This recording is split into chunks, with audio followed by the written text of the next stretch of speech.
Good morning and welcome to the Maryland Public Service Commission's May 23rd administrative meeting. We do not have a quorum from last week, so we will not take up the minutes, but we will now go ahead directly to our agenda. Mr. Chairman, we have no consent agenda this morning, so item number 1 on the administrative agenda is PEG Bandwidth Maryland LLC filed a notification regarding the proposed pro forma change in its intermediate ownership. Morning, Mr. Chairman, Commissioners. Lloyd Spivak for the Commission staff. This is a filing by PEG Bandwidth Maryland LLC, notifying the Commission of a proposed pro forma change in indirect ownership that will result in a change in its intermediate ownership and control structure, but with no change to the company's ultimate owners.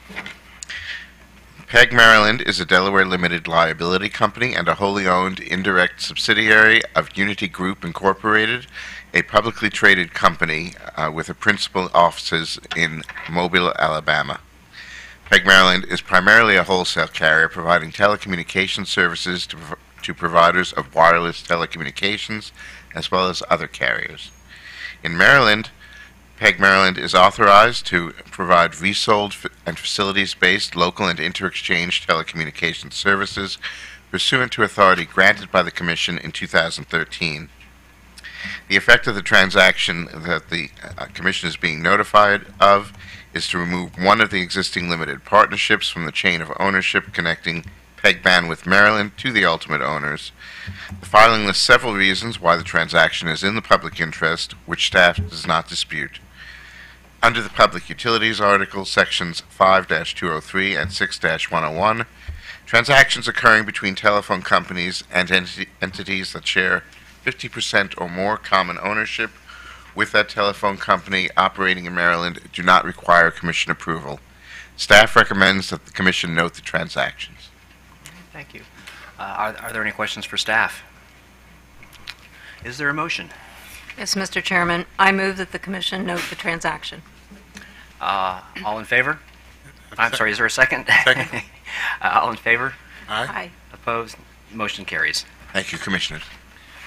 Next item on the agenda, item number 2, is Columbia Gas of Maryland, Inc. filed an update to its 2018-19 Warmwise Low-Income Usage Reduction Program. Good morning, Commissioners, Chief Justice, Michael Dean on behalf of the staff. Item 2 is a filing by Columbia Gas of Maryland requesting approval of its Weatherwise Low-Income Usage Reduction Program and its updated energy efficiency rider for gas service tariff.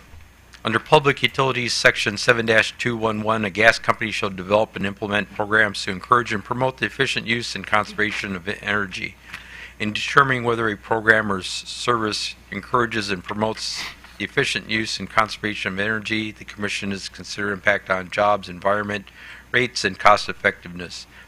As discussed in the Columbia Gas filing, the Commission in 2012 approved a 3-year low-income usage reduction program consisting of the weatherization of homes participating in the Maryland Energy Assistance Program, or MEAP, which consume 150 cubic feet of natural gas during the months of October through April.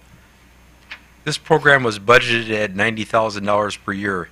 In 2017, the Commission granted the company's request to extend the program an additional year to exhaust funds already collected by June 2018 and to reduce the rate on energy in its energy efficiency rider.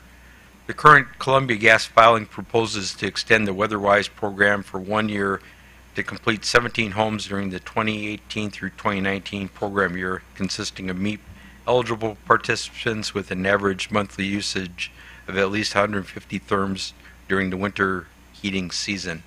The company would contract with qualified weatherization providers who would conduct audits of homes, install insulation and air sealing, and, if needed for safety purposes, install 95% or greater efficiency furnaces and other repairs. The program has a soft cap of $6,000 for homes requiring furnace or boiler replacement and $4,000 for homes receiving weatherization without furnace repair or replacement. Other details of the program are in the Columbia Gas filing. The program is forecast to cost $92,500 with $2,100 of internal administrative costs collected through rates and the remaining $90,400 through the energy efficiency rider. As discussed in its comments, staff has reviewed the proposed weather-wise low-income usage reduction program and verified the calculation of the rate for the energy efficiency rider as performed correctly. The new energy efficiency rider rate would be $0.00237 per therm, with a bill impact of a nominal customer using 70 therms per month of just over 16 cents, which comes out to $1.99 per year. When compared with the rate in effect during the 2016 through 17 program year, this is an increase in annual bills of just over 31 cents. Based upon its review, staff recommends that the Commission approve Columbia's weather-wise low-income usage reduction program and accept for filing Columbia's revised EE rider effective May 31, 2018. Great, thank you. Just a couple questions. So is this essentially the same program then that was originally authorized in 1995, and then it sounds like, if I read all these dates correctly, reauthorized by the Commission in 15? Is that? Good morning, Mr. Chairman and Commissioners. Shamika Shelton on behalf of staff.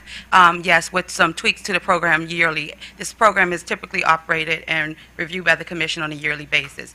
So this program is the same as the 2017-2018 program year, as closely in terms of the measures that are being installed and the type of outreach that the company is doing. Okay, and these 17, these are new participants, or were they part of the group of participants that were identified, I guess, in the previous cycle? And again, there's a lot of information on the filings, but it sounded like there were 75, if I read correctly, eligible in the service territory, and about 25 of them were interested in the previous cycle. So is this just a carryover of those that were interested? Actually, of the 17, 15 will be new to the program. They only have 2 that are interested in the program currently, which will be carried over to the 17. So because they were out of funds for the 2017 to 2018 program years. Oh, okay. So they were not able to be served previously with those funds. Yes. And basically the budget has been about the same, $90,000. Yes, with an increase of $400 over the past few years. Okay. And I don't know if the company's here. I was just interested to if they are, I may have a question or two for them, but otherwise, great. Do other commissioners have questions for staff? Okay, well, the company is here. morning. Let's hear from the company. Good morning, Commissioners and Judge Romine. I'm Shirley Bardis Hassan here on behalf of Columbia Gas, and I have with me Deb Davis, who's the manager of our customer programs. Great. Thank you. Yeah, I was just going to ask about the overall, it sounds like there's a limited number of customers that even qualify. And overall, how many customers does Columbia Gas serve? So we have about 32,000 residential customers. About 2,800 receive MEP on a yearly basis, and that's one of the guidelines. The number gets lower because of the usage requirements, and that's when it comes down to about 500 total. And then from there, we start making outbound calls and soliciting those. And last year, we had 25 that were interested. Okay, and then and only 75 at this point out of the 35 that you qualify under the Right, based on all whether they've been weatherized before, whether their house met the guidelines that we needed to weatherize. Okay, and do you have any connection with the Empower program at all? I mean, probably not directly, but do you refer We don't. them? We have worked with them in the past. In the last few years, we have not. We've had a completely separate program, just from the basis of the priorities. You know, with 17 customers, we're not a high priority list on the county Right, weatherization program, so we found it easier to just kind of go on our own and do our own thing. Having said that, we get referrals from those MEP agencies that also run the weatherization program, so they're aware of what we're doing. Okay, now are you primarily in the PE service territory, electric service territory, or do you? We're in Person. Allegheny, Washington, and Garrett County. Right, and the Potomac Electric Service Territory. So those customers, presumably they also have electric. They would go to PE for Empower programs. Okay, well, great. Thank you. Appreciate that information. Any other questions? Just one for the company. Good morning. wanted to know if, I think as you touched on this a little bit, if there was some coordination between DHCD and the company. Some of these programs seem similar to some of the Empower programs that DHCD runs for They are, low-income they are customers. very similar. Several years ago, we actually worked with them directly, and so we used the same lists, and we would send them additional referrals. We weren't able to reach production goals for multiple years, so we decided to try and this way, and we've done this is our third year. So there aren't any situations where a Potomac Edison customer could be taking advantage of this program as well as a customer from Columbia? There would be no reason to exclude that. It's definitely a possibility. Okay. All right, thank you. Great. Well, I just wanted to consult just quickly, since we don't have three of our commissioners with us today. It's my impression, I think, that this is, I think we're on solid ground to move forward. But do either commissioners have any reservations about taking this up today, or should we take this under advisement? I think we can move forward with it today, Mr. Chairman, and I'm happy to make a motion. Great. I would move that we approve the company's WarmWise Low-Income Usage Reduction Program and accept the tariff revisions for filing with an effective date of May 31st, 2018. Is there a second? Second? All in favor? Aye. Opposed? Motion carries. That's our last item. We are adjourned. What we have.